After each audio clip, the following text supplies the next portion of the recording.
তোমরা কি করবা? তার মুলকে গিয়ে সুকুনের সঙ্গে আরাম করে তোমরা থাকবা। সে তোমাদেরকে আঘাত দেবে না গো, দেবে না। কেননা হাবশা দেশের যে বাদশা আছে আসহামা, সে হলো ইনজিলকে পড়নেওয়ালা ব্যক্তি, সে হলো ঈসাই ধর্মের ব্যক্তি, যার কারণে সে শিক্ষিত আছে, সে ইনজিল পড়েছে, তাওরাত পড়েছে, যার কারণে সে কারো উপরে জুলুম করে না, অত্যাচার করে না। তোমরা গিয়ে সেই জায়গায় আরাম করে থাকবা। এই কথা নিয়ে নবী পাকের হুকুমে 11 জন পুরুষ তার সঙ্গে 4 জন মহিলা যেন বের হলেন, যাবেন এবার হাবশা দেশে। এবার তার মধ্যে কি হয়ে গেল, এদিকে যখন ইনারা হিজরত করার জন্য বের হয়েছেন, নৌকায় সাওয়ার হয়েছেন, এইদিকে আবু জেহেল কি করেছে, মক্কা নগরের কিছু মানুষকে এক জায়গায় জড় করে বলতে লেগেছে, আমাদের দেশ ছাড়িয়ে আমাদের কিছু মানুষ, অর্থাৎ যারা মুসলমান হয়ে গিয়েছে, তারা যেন আমাদের দেশ ছেড়ে দিয়ে তারা অন্য দেশে যাওয়ার জন্য রওনা দিয়েছে। চলো চলো তাদেরকে ধরে নিয়ে আসবো। আল্লাহ আল্লাহ, আমাদের জমিন ছেড়ে যান যে, যার কারণে আবু জেহেল কি করলো, অনেকজন সঙ্গীকে নিয়ে তাদের পিছা করতে লাগলো। এ বাবাজিরা গো, যখন দয়ার নবী মায়ার নবী সাল্লাল্লাহু আলাইহি ওয়াসাল্লামের সেই উম্মতিরা নৌকায় সাওয়ার হয়ে বের হয়ে গিয়েছে, এই সময় এরা গিয়ে সেই ঘাটিতে গিয়ে পৌঁছে গিয়েছে। এরা দেখেছে কি দূরে চলে গিয়েছে, আর ধরা যাবে না, যার কারণে এরা আর পিছা করলো না। এবার কাফিরেরা নিজের জায়গায় ফিরে আসলো। আল্লাহ আল্লাহ, দয়ার নবী মায়ার নবী সাল্লাল্লাহু আলাইহি ওয়াসাল্লামের আশিকেরা যেন চলে গেল এবার হাবশা দেশে। হাবশা দেশে গিয়ে সেই জায়গায় সুকুনের সঙ্গে আরামদায়ক বিছানায় আরামদায়ক জায়গায় থাকতে লাগলো। কোনো অসুবিধা নেই, কোনো কাফিরের জ্বালাতন নেই, সেই জায়গায় আরাম করে তিনারা থাকতে লাগলেন। এবার যখন একদিন 2 দিন করতে করতে কিছুদিন, অনেক মাস কেটে গেল, অনেক বছর কেটে গেল, হঠাৎ করে যখন অনেক মাস কেটে গেল, হঠাৎ করে যেন একটা সেই জায়গায় আফওয়া ছড়িয়ে গেল। কেউ যেন এসে খবরটা দিয়ে দিল যে মক্কাবাসীরা গো, শোনো শোনো, মক্কা নগরে এমন ঘটনা ঘটে গিয়েছে যে মক্কা নগরে যত সমস্ত কাফের ছিল তারা সকলেই যেন মুসলমান হয়ে গিয়েছে। তারা মূর্তি পূজা ছেড়ে দিয়েছে, তারা আর মূর্তির পূজা করে না, করে না। তাই তোমাদেরকে বলি, এখন মক্কা নগরে গেলে আর কোনো অসুবিধা হবে না। যখন এই কথা বলেছেন রে বাবা, সেই জায়গায় অনেকজন মুসলমান হয়ে গিয়েছিলেন। তাদের মধ্য থেকে কিছু মুসলমান যেন বলতে লেগেছে যে এবার যেহেতু আমাদের জায়গা, আমাদের নিজের দেশে সবাই মুসলমান হয়ে গিয়েছে, আমাদেরকে এবার তাহলে ফিরে যাওয়া উচিত। তার মধ্যে অনেকজন মুসলমানদের মধ্য থেকে কিছু মুসলমান যেন কি করলেন, তিনারা আবার নৌকায় সাওয়ার হয়ে গেলেন। এবার হাবশা দেশ ছাড়িয়ে তিনারা যেন আবার ফিরে আসতে লাগলেন মক্কা নগরে। যখন আবার মক্কা নগরে ফিরে এসেছেন, আসার পরে দেখতেছেন কি মক্কা নগরের সেই পরিস্থিতি, যে আগে পরিস্থিতি ছিল সেই রূপ পরিস্থিতি আছে রে বাবা। এরা এই দৃশ্য দেখিয়া আর নিজেকে আটকাতে পারে না, আবার কাফেরদের জুলুম শুরু হলো। এই আবু জেহেল এরা কাফেরেরা কি করেছে, সেই সমস্ত মুসলমান যারা চলে গিয়েছিল আবার যারা ফিরে এসেছে তাদেরকে যেন খুঁজে খুঁজে বের করলো। আগে যেই রূপ অত্যাচার করতো রে বাবা, তার থেকেও অধিক যেন অত্যাচার করতে আরম্ভ করেছে। কাফিরেরা জানতো যদি এদেরকে মেরে দেই তো শেষ হয়ে যাবে, আর যদি আমরা এদের উপরে বেশি বেশি করে অত্যাচার করি গো, তবে হয়তো এরা মুসলমান ছেড়ে আমাদের ধর্মে আবার চলে আসবে।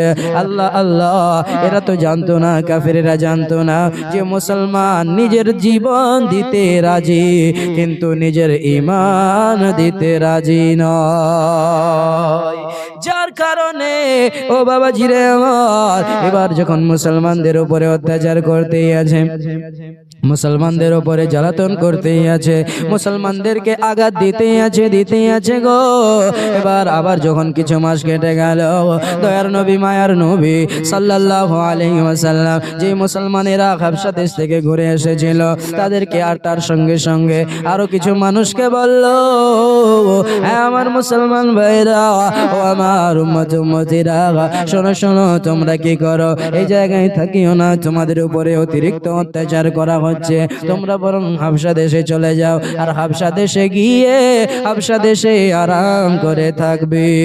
যখন এই কথা বলেছে, দয়ার নবী মায়ার নবীর হুকুম শুনিয়া এবার 83 জন পুরুষ তার সঙ্গে 18 জন মহিলা যেন রেডি হয়ে গেল, সকলেই যেন নৌকায় সাওয়ার হলো, তারা যেন এবার হাবশা দেশে আবার চলে গিয়েছে।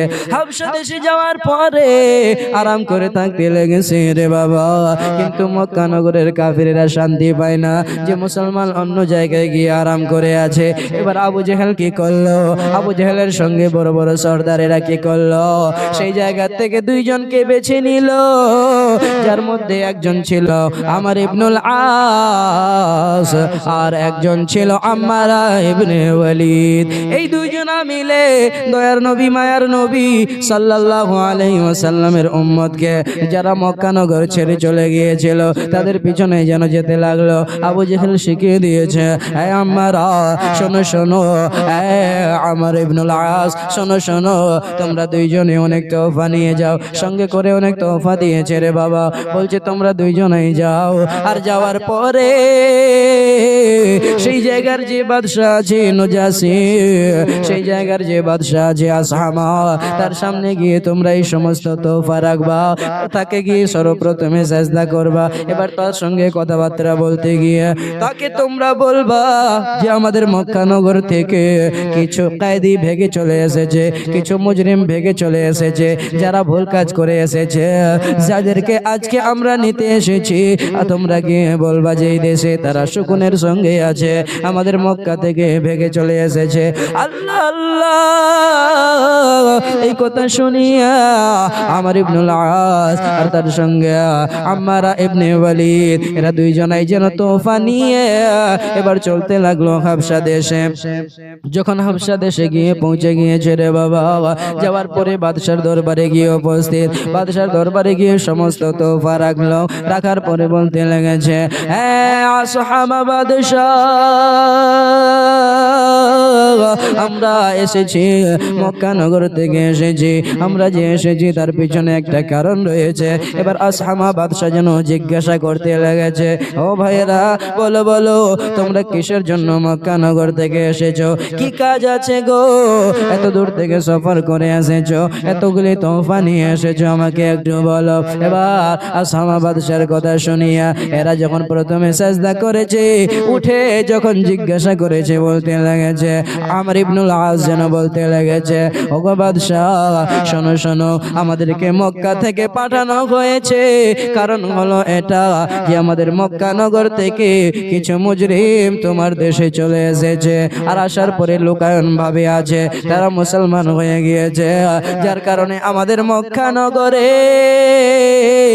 আমাদের সর্দারেরা তাদেরকে শাস্তি দিয়েছিল, কিন্তু তারা শাস্তি গ্রহণ করেনি, আর লুকায়ন ভাবে তারা এই জায়গায় ভেগে চলে এসেছে।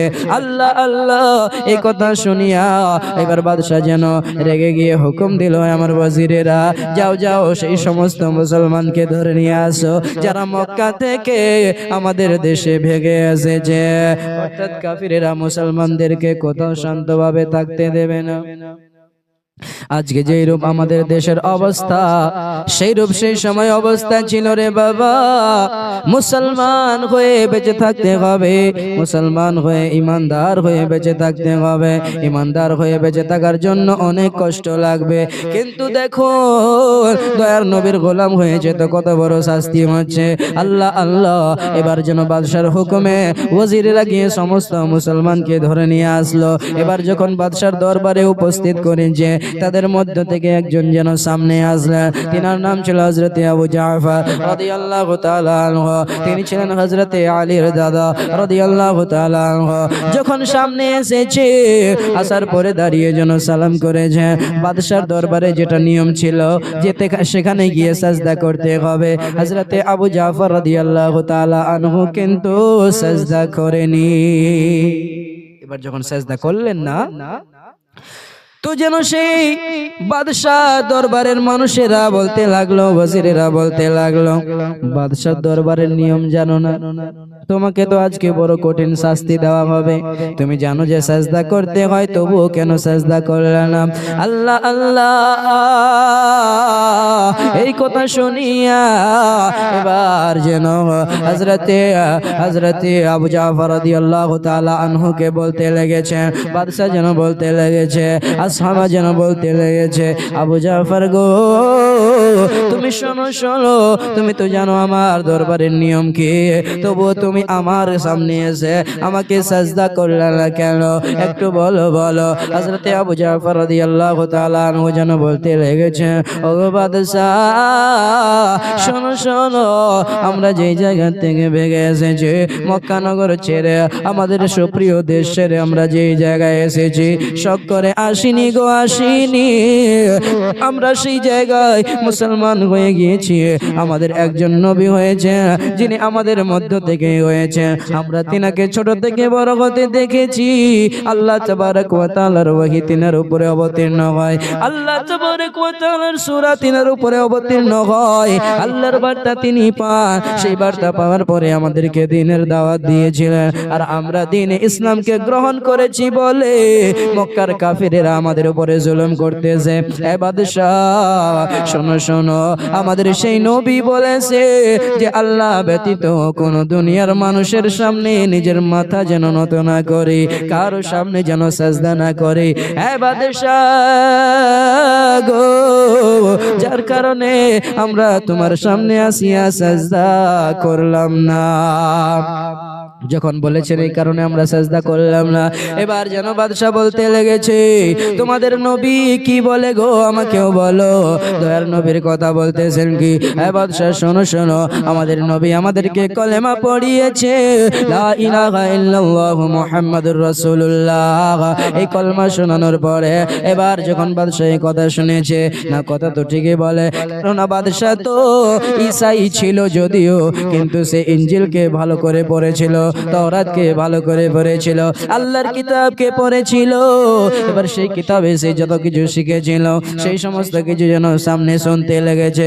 এবার যখন খুশি হয়েছে, এবার হযরতে আবু জাফর রাদিয়াল্লাহু তাআলা আনহুর বক্তব্য শুনিয়া আরো কিছু কোরআনী আয়াত তিনি শুনিয়েছেন, সেই সমস্ত কিছু শুনিয়া এবার বাদশা যখন একটু খুশি হয়েছে, এইদিকে আমর ইবনুল আস যেন দাঁড়িয়ে বলতে লেগেছে, বাদশা শোনো শোনো, এরা মুসলমান হয়েছে গো, এরা মুসলমান হয়েছে, এরা এমন মুসলমান হয়েছে যাকে তুমি মানো, হযরত ঈসা আলাইহিস সালাম যে ধর্মের উপরে তুমি দাঁড়িয়ে আছো, এরা হযরত ঈসা আলাইহিস সালামের বিষয়ে, হযরত মারিয়ামের বিষয়ে এরা ভুল ধারণা রাখে, কুধারণা রাখে। হ্যাঁ বাদশাহ শোনো শোনো, এদেরকে তুমি আমাদের হাওয়ালা করে দাও।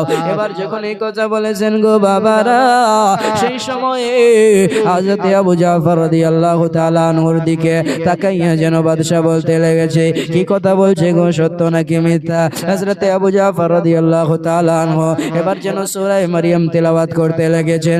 সূরা মারিয়াম যখন শুনিয়ে দিয়েছে, শোনানোর পরে বলতে লেগেছেন, বাদশা শোনো শোনো, আমাদের নবী তো আমাদেরকে এইরূপ বলেছে যে হযরত মারিয়াম আলাইহিস সালাম যেন তিনি একজন পাক মহিলা ছিলেন, পবিত্রতা অর্জন করে থাকতেন, তিনি তো আল্লাহর নেক বান্দি ছিলেন, জিনাকে আল্লাহ তাবারক ওয়া তাআলা কোন পুরুষ ছাড়াই হযরত ঈসা আলাইহিস সালামকে আদা করেছিলেন। আর নিশ্চয়ই হযরত ঈসা আলাইহিস সালাম হলেন একজন আল্লাহর প্রিয় নবী ও আল্লাহর রাসূল ও আল্লাহর একজন বান্দা।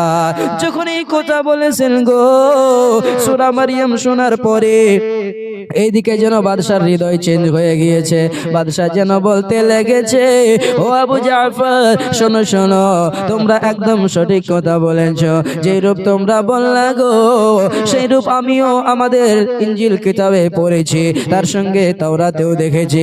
আমাদের ঈসা নবী যেই নবীর বাশারাত দিয়ে গিয়েছিলেন যে শেষ যুগে একজন নবী আসবেন, আমি তোমাদের কথা শুনিয়া বুঝতে পারছি যে মুহাম্মদ আর অন্য কোনো পুরুষ নয়, পুরুষ নয়, তিনি হলেন সেই আল্লাহর শেষ নবী, যিনার কথা আমাদের ঈসা নবী ইনজিলে বলে গিয়েছেন।